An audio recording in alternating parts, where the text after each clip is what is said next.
2019 group 2 का federal board का पास paper है ये। फर्स्ट एमसीक्यू है, if this determinant is equal to 0 then x is equal to. जब भी आपको डिटर्मिनेंट इक्वल टू 0 गिवन हो, उस डिटर्मिनेंट को ओपन करके एक्सपेंड करके आपने इक्वेशन बनानी है। उस इक्वेशन को x के लिए सॉल्व करना है तो आंसर आ जाएगा।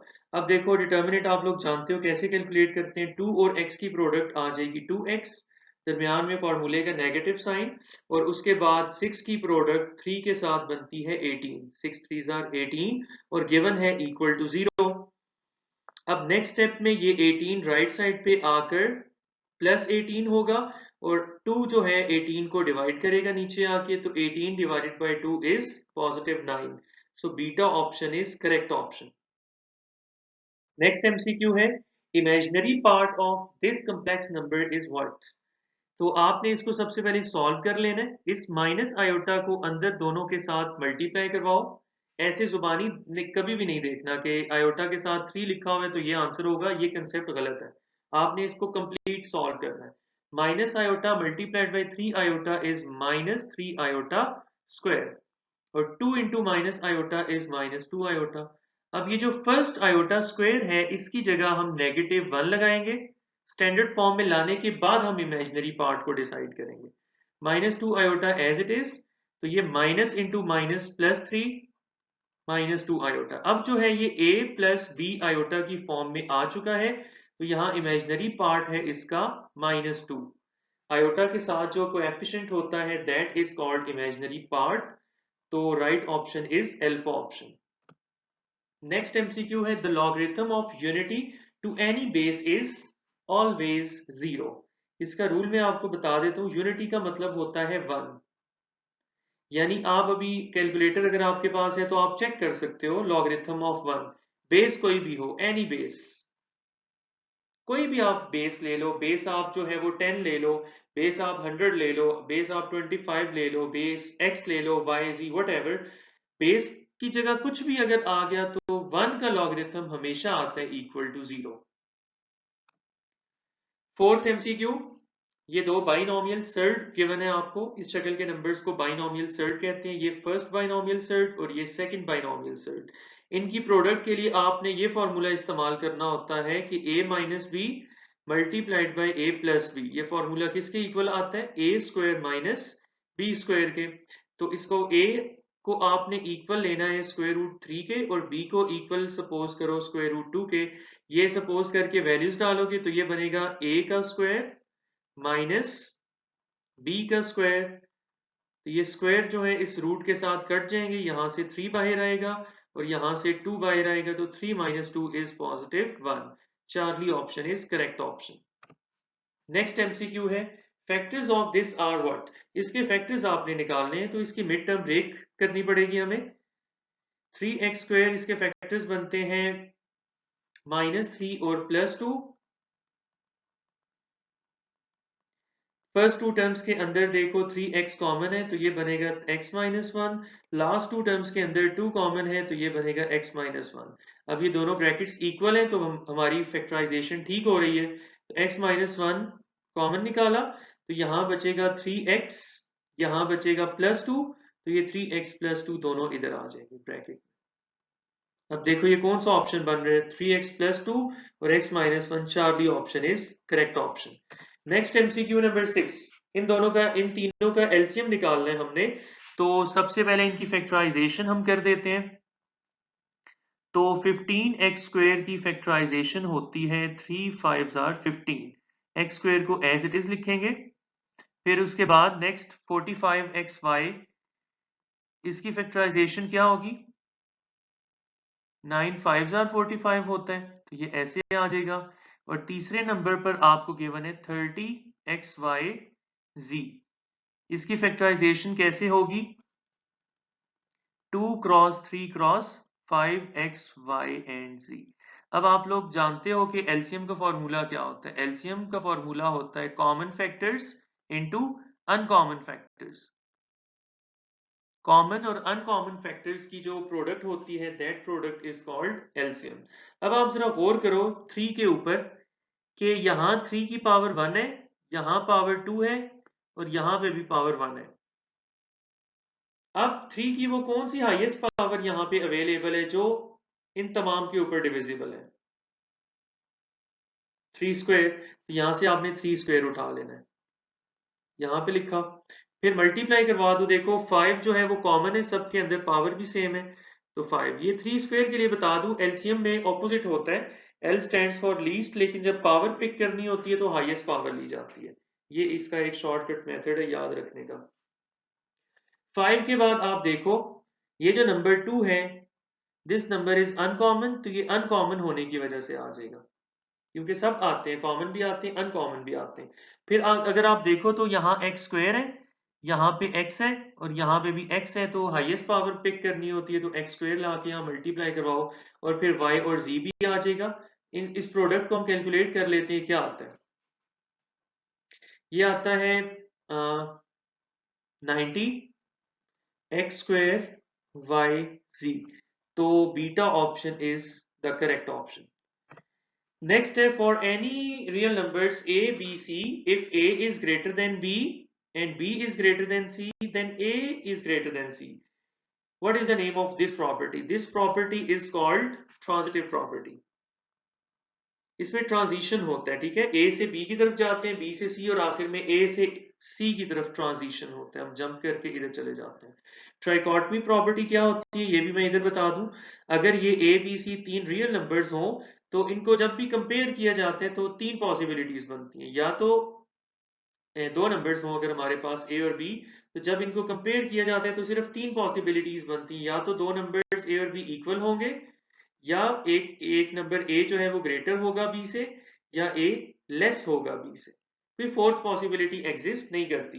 तो इन तीन पॉसिबिलिटीज को कहा जाता है ट्राइकॉटमी प्रॉपर्टी। इसको आप यूं कह सकते हो कि अगर हम दो स्टूडेंट्स की हाइट्स को कंपेयर करें, अगर हम दो स्टूडेंट्स की हाइट्स को कंपेयर करें तो कितने ऑप्शंस होंगे उनकी हाइट्स के दरमियान में? अगर इसकी हाइट a है, इसकी हाइट b है, तो या तो दोनों की हाइट्स इक्वल होंगी, या अली की हाइट ज्यादा होगी बिलाल की हाइट से, या अली की हाइट कम होगी बिलाल की हाइट से। कोई फोर्थ पॉसिबिलिटी नहीं है। साइमल्टेनियसली एक साथ ऐसा कभी भी नहीं हो सकता कि एक स्टूडेंट की हाइट दूसरे के इक्वल भी हो और ग्रेटर भी हो। नेक्स्ट है हमारे पास solution of this equation is what. अब ये एक इक्वेशन गिवन है, नीचे चार ऑप्शंस हैं, बारी बारी सबको पुट करके चेक करना पड़ेगा। ये फर्स्ट वैल्यू x की होती है, सेकंड वैल्यू y की होती है। तो फर्स्ट को चेक करने के लिए हम क्या करते हैं, x की जगह हम डाल देते हैं -1, ठीक है, और y की जगह हम डाल देते हैं -3। तो देखो रिजल्टिंग स्टेटमेंट ट्रू आती है या नहीं? x की जगह -1 डालने से और y की जगह -3 डालने से अगर रिजल्टिंग स्टेटमेंट ट्रू हुई तो ये इसका सोल्यूशन होगा, अगर रिजल्टिंग स्टेटमेंट फॉल्स हुई तो ये उसका सोल्यूशन नहीं होगा। इसको सॉल्व कर लो, ये आ गया -2 प्लस -3 इज इक्वल टू 1, तो ये -5 is equal to 1। This is a false statement, so option A does not contain the required solution. अब बीटा ऑप्शन को ट्राई करते हैं, ये हिट एंड ट्राई मेथड से होगा ये एमसीक्यू। फर्स्ट वैल्यू x की, सेकंड वैल्यू y की। अब x की जगह हम जो है वो 1 पुट कर देते हैं और y की जगह 3 लगाते हैं और देखते हैं रिजल्टिंग स्टेटमेंट ट्रू आती है या नहीं। अगर रिजल्टिंग स्टेटमेंट ट्रू आ गई फिर ये सोल्यूशन बन जाएगा। तो 2 1s are 2 plus 3 is 5 is equal to 1, ये भी फॉल्स है, ये भी सोल्यूशन नहीं हुआ। चार्ली ऑप्शन को चेक करते हैं, फर्स्ट वैल्यू x की, सेकंड वैल्यू y की पुट करके देखते हैं हम। तो x की जगह आ जाएगा आपके पास 1, 2 into 1, और y की जगह -3।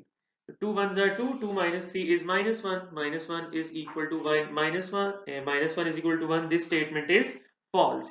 तो चार्ली ऑप्शन भी नहीं है। अब तीनों ऑप्शन क्रॉस कर दिए तो finally delta option will be the right option. फिर भी हम इसको अपनी तसल्ली के लिए वेरीफाई कर लेते हैं, x की जगह -1, y की जगह +3, तो 2 - 1 is -2, -2 plus 3 is 1, तो ये देखो रिजल्टिंग स्टेटमेंट ट्रू है। नेक्स्ट एमसीक्यू है, distance between these two points is what. Distance formula क्या होता है, अगर ये x1 y1 कोऑर्डिनेट्स हों फर्स्ट पॉइंट के और सेकंड पॉइंट के x2 y2 कोऑर्डिनेट्स हों, तो डिस्टेंस फॉर्मूला ये होता है कि आप x कोऑर्डिनेट्स के डिफरेंस का होल स्क्वायर लेते हो, ये x2 - x1 भी लिख सकते हैं, सेम आंसर आता है, और y कोऑर्डिनेट्स के डिफरेंस का आप स्क्वायर लेते हो। तो आपको आंसर मिल जाता है। इसको हम सॉल्व कर लेते हैं। x कोऑर्डिनेट्स होंगे -8 और -6 का होल स्क्वायर, आगे प्लस का साइन फॉर्मूले का, और आगे फिर ये y कोऑर्डिनेट्स का डिफरेंस हो जाएगा 1 - 1 का स्क्वायर और होल स्क्वायर रूट। इसको आप सॉल्व करोगे तो देखो -8 और -6 बनते हैं -14, -14 का स्क्वायर होता है 196 और 1 - 1 0, ये खत्म हो जाएंगे तो 196 का स्क्वायर रूट निकाल लो, answer will be beta option. Bisection of a line segment means to divide it into how many equal parts? Bi का मतलब होता है 2, section means parts, तो bisection का मतलब हुआ in 2 equal parts. How many lines can be drawn through 2 points? अगर आपके पास ये 2 पॉइंट्स हैं तो इनको ज्वाइन करने वाली कितनी लाइंस ड्रॉ हो सकती हैं ज्योमेट्रिकली? तो याद रखिएगा 2 पॉइंट्स को सिर्फ एक स्ट्रेट लाइन ज्वाइन करती है। अगर कोई दूसरी स्ट्रेट लाइन बनाने की कोशिश करोगे तो वो इसी पहली वाली लाइन के साथ ओवरलैप कर जाएगी, इसके अंदर मर्ज हो जाएगी। तो 2 पॉइंट्स में से सिर्फ 1 लाइन पास कर सकती है। Distance of the point of concurrency of the median of a triangle from its vertex is 2 cm, then length of the median is। एक ट्राइंगल बनाते हैं हम, उसके मीडियन की बात हो रही है। मीडियन एक ऐसा लाइन सेगमेंट होता है जो वर्टेक्स ए को ऑपोजिट साइड के मिड पॉइंट के साथ ज्वाइन करता है। A M is the median of B C. अब पॉइंट ऑफ कंक्यूरेंसी क्या होता है कि ट्राइंगल के अगर 3 मीडियंस ड्रॉ किए जाएं तो वो कंक्यूरेंट होते हैं, मतलब सेम पॉइंट से पास करते हैं। This is called point of concurrency. अब पॉइंट ऑफ कंक्यूरेंसी से लेके किसी एक वर्टेक्स तक का ये जो डिस्टेंस है, इस लाइन को जरा हम बोल्ड कर देते हैं, ये ए से लेके इसको हम आई कह देते हैं, पॉइंट आई तक का जो डिस्टेंस है ये आपको गिवन है। Measurement of A I is equal to 2 centimetre. Then length of the median is, ठीक है, आई से लेके ए तक का डिस्टेंस गिवन है और पूरे मीडियन की लेंथ पूछी है उसने, ए से लेके एम तक। तो याद रखिएगा मीडियन की जो लेंथ होती है, फॉर्मूला याद रखिएगा, वो होती है 3/2 times the distance between vertex and point of concurrency. इसको आप सॉल्व करोगे तो आंसर आपके पास क्या आएगा, 3/2 इंटू 2, फाइनल आंसर इज 3। ये मैं दोबारा जरा रिपीट कर दूं कि ये अगर वर्टेक्स है, ये पॉइंट ऑफ कंक्यूरेंसी है आई और ये एम है, तो ए एम क्या हुआ आपके पास, मीडियन हुआ। ये फॉर्मूला होता है 3/2 into measurement of A I, ये फॉर्मूला याद रखिएगा। नेक्स्ट एमसीक्यू है, right bisectors of the sides of a right triangle intersect each other on to the hypotenuse. इसके साथ कुछ और इंपॉर्टेंट पॉइंट्स आपने याद रखने। अगर आपकी ट्राइंगल एक्यूट है तो उसकी साइड्स के राइट बाइसेक्टर्स ट्राइंगल के इनसाइड एक दूसरे को क्रॉस करेंगे। अगर आपके पास ट्राइंगल ऑब्ट्यूज है तो जो पॉइंट ऑफ कंक्यूरेंसी होगा राइट बाइसेक्टर्स का, वो कहाँ होगा, ट्राइंगल के बाहर होगा, आउटसाइड। और अगर ट्राइंगल राइट है तो फिर उसके राइट बाइसेक्टर्स का जो पॉइंट ऑफ कंक्यूरेंसी होगा वो हाइपोटेन्यूज के ऊपर आएगा। नेक्स्ट है, each median of a triangle divides it into dash triangles of equal areas, यानी जो मीडियन होता है वो किसी भी ट्राइंगल को कितनी इक्वल एरिया वाली ट्राइंगल्स में डिवाइड करता है। ये आप याद रखिएगा, जो भी मीडियन लेते हैं ट्राइंगल का, वो ट्राइंगल को 2 इक्वल ट्राइंगल्स, इक्वल एरिया वाली ट्राइंगल्स में डिवाइड करता है। लास्ट एमसीक्यू है, the region enclosed by the bounding lines of a closed figure is called area. ठीक है, यहाँ पे मैं आपको बता दूं, कोई एक क्लोज फिगर ले लो, जैसे पैरेललोग्राम एक क्लोज फिगर होती है, सर्कल भी एक क्लोज फिगर है, ट्राइंगल भी एक क्लोज फिगर है। इसकी जो बाउंडिंग लाइंस होती हैं उनकी लेंथ को, लेंथ ऑफ बाउंड्री को हम कहते हैं पेरीमीटर। पेरीमीटर का मतलब क्या होता है, लेंथ ऑफ बाउंड्री, बाउंड्री की लेंथ। उसके बाद पैरेललोग्राम क्या होती है, जो शेप होती है, ट्राइंगल भी एक शेप है। तो अगर हम कोई close figure for example circle ले लेते हैं तो इसके अंदर ये जो एरिया एनक्लोज हुआ हुआ होता है, इसकी बात हो रही है यहाँ पे, ठीक है। वो रीजन जो इन बाउंडिंग लाइंस के अंदर क्लोज हुआ हुआ होता है उसको हम उस फिगर का एरिया बोलते हैं।